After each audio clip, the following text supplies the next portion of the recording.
Dobrý den, vítám vás u nového dílu Tableau Specialit. Dnes se podíváme na novou funkcionalitu Tableau, kterou je Tableau Agent.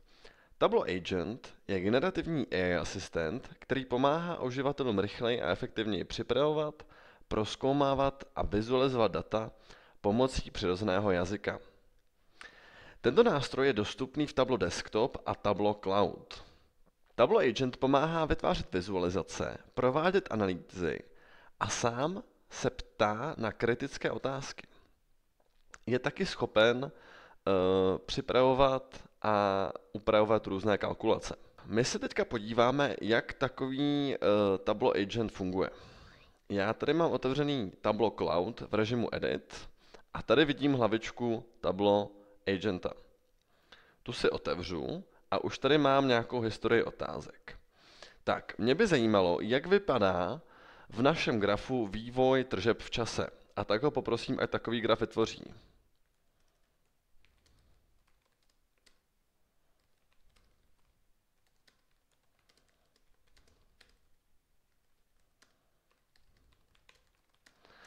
Tak, já jsem mu teďka zadal, please create a chart showing sales in time by month using order date. Prosím, vytvoř graf, který nám ukazuje vývoj tržeb v čase pomocí order date. Tak, a Tableau Agent nám velmi rychle, podobně jako analytik, vytvoří graf, který nám ukazuje tržby v čase. Tady se můžeme podívat na různé konkrétní body. Třeba tady, prosinec 2014, tržby byly 405 000. Takže vidíme, že Tableau Agent takhle funguje. No a mě by zajímalo podívat se třeba na porovnání zisku po různých zemích.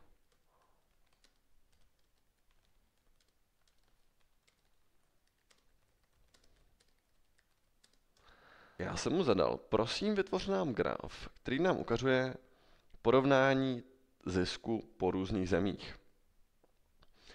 Tableau Agentovi to trošku trvá, ale věřím, že to schopně vytvoří. Tak, a v průběhu pár sekund nám Tableau Agent byl schopný vytvořit graf, který nám ukazuje přesné porovnání všech zisků po různých zemích, kde naše firma prodává.